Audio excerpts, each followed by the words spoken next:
Hi guys, I hope you're all doing well. I've not been on YouTube for a while because I've been busy working 2 jobs, but I couldn't resist popping on to see if Josh Dougherty had burned a Thanksgiving turkey. Mr. Potato Head's yearly tradition of burning the Thanksgiving turkey is the only mildly interesting thing that this man ever does, and this year he's failed us. To my utter disgust, he hadn't burned the turkey. What a disappointment. So let's take a minute to just laugh at last year's attempt. Look at the state of that poor bird. Looks like he tried to high-five the sun. I'm gutted, I've got the flu and I thought it'd cheer me up seeing dullard Dougherty's burnt turkey, but what a fucking disappointment. So I'll have to make do with what his wife's getting up to. The CEO of Walmart's favourite clown, Pennywise. And it's much the same as usual, except she's focusing most of her exploitation on her favourite daughter. She's the kid who makes her the most money, and the only girl who's young and naive enough not to know that she only gets one-on-one time and attention from Mummy Dearest when she's being filmed for content. Like this Monday mini-vlog where she takes one of her kids to spend one-on-one time. Is it really one-on-one time if millions of people are watching it?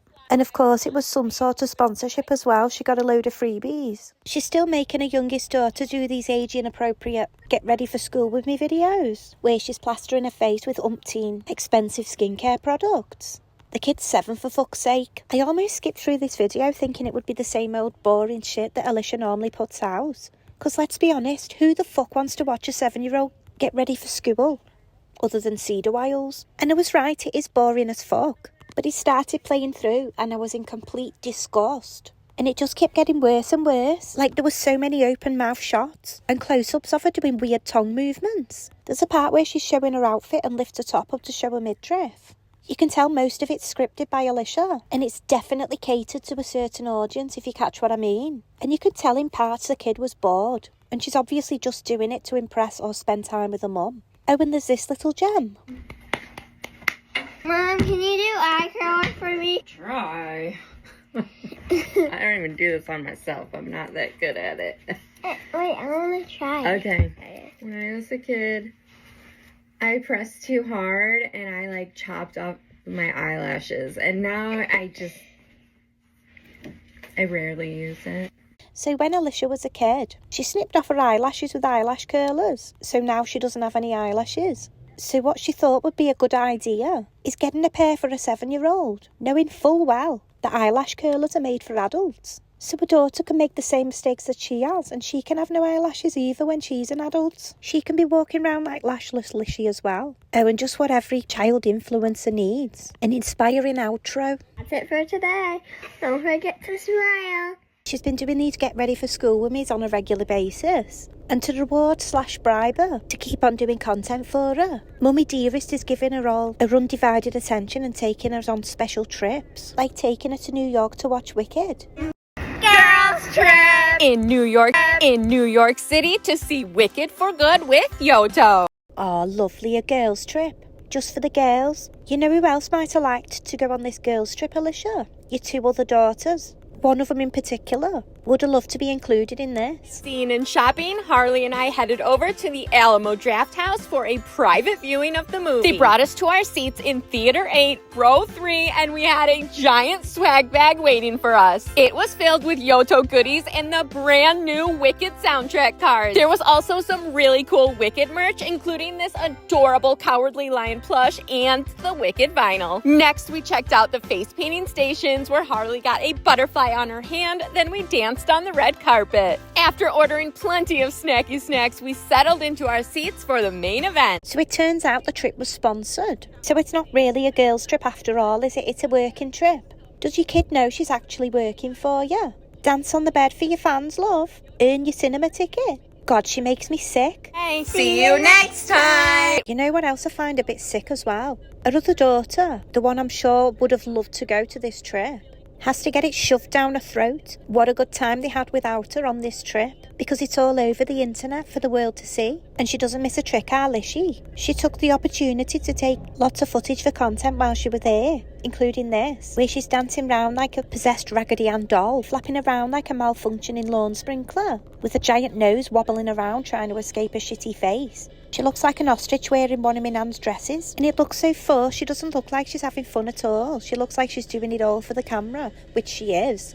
But whatever floats your boat, Lishy, you do you. She did this short as well, showing off all the free merchandise her daughter got given. She's got to let the other 10 kids know what they're missing out on, because they're not her favourite or the favourite of her fans. Anything for Mummy's best-selling girl. As Christmas is coming up and it's a time for families, Alicia republished this video for like the 50th time about how they became a family of 11, making sure everyone knows former favourite, her oldest son Alex, is once again part of the family. She's brought him home for Christmas. He's been getting all sorts of shit online for doing questionable things, so I feel like Alicia's making a statement that he's still part of the family. I wonder if she's put his picture back up on the wall because she took it down when he moved out. It's funny that she's never mentioned any of the things he's being accused of. She's happy to share anything unsavoury of the kids, like things that can be blamed on the life before they came to live with the Doughertys. Yet when something happens that can be blamed on her because of the example that she's set and the way she's brought him up, she doesn't mention it at all. I've got to say though, he's actually looking way healthier than I've ever seen him look. I don't know if the rumours that he's been to rehab are true or not, but he does look good, apart from that god-awful beard. I hope the Dougherty Christmas budget is big enough to buy him a new razor, because that's got to go. I hope he doesn't indulge in too many of Alicia's delicious dishes while he's back home, because he looks like he's on the right track to becoming a healthy person. In other news, Alicia spent like $25,000 on Thanksgiving dinner. She has been making some subtle changes though. I noticed when she was filming this in the car, the 15-passenger van, she trialled some angle changes. Lishy love, you can change angles as much as you want, but you still look like Squidward in a wig. As my nan would say, you've got a face that could curdle milk at 50 paces. There's no point spending time messing with camera filters and angles, because you don't look any better. Maybe spend that time talking to your kids instead. Maybe then you'd realise that 9 out of the 11 of them have outgrown this Thanksgiving tat you bought them. A turkey colouring sheet with pens, some Play-Doh, stickers, turkey Lego, a stuffed toy and matching t-shirts. Oh, and a cup of popcorn she made and put out like a week before Thanksgiving, so it's all going to be stale. And of course, 60,000 calories worth of sugar each. 2 of the kids are full-grown adults, and she's made them a tray with colouring sheets, pens and a stuffed toy on it. Is she taking the piss? Can you imagine her other favourite son going into the locker room at school with his mates and being like, I bet you well, Jell, aren't you, that I got a colouring book from Thanksgiving from me mum? What a waste of money, time and resources. How embarrassing. Anyway, Thanksgiving's over. What's the bet, today or tomorrow she puts out a video with the same sort of tart but in Christmas theme? Can't wait for that. Anyway guys, as always, thank you so much for watching. I appreciate each and every one of yous, and I hope to see you soon. Oh, mother. Oh, mother. Oh, mother. Oh, mother. Oh, mother. Oh, mother.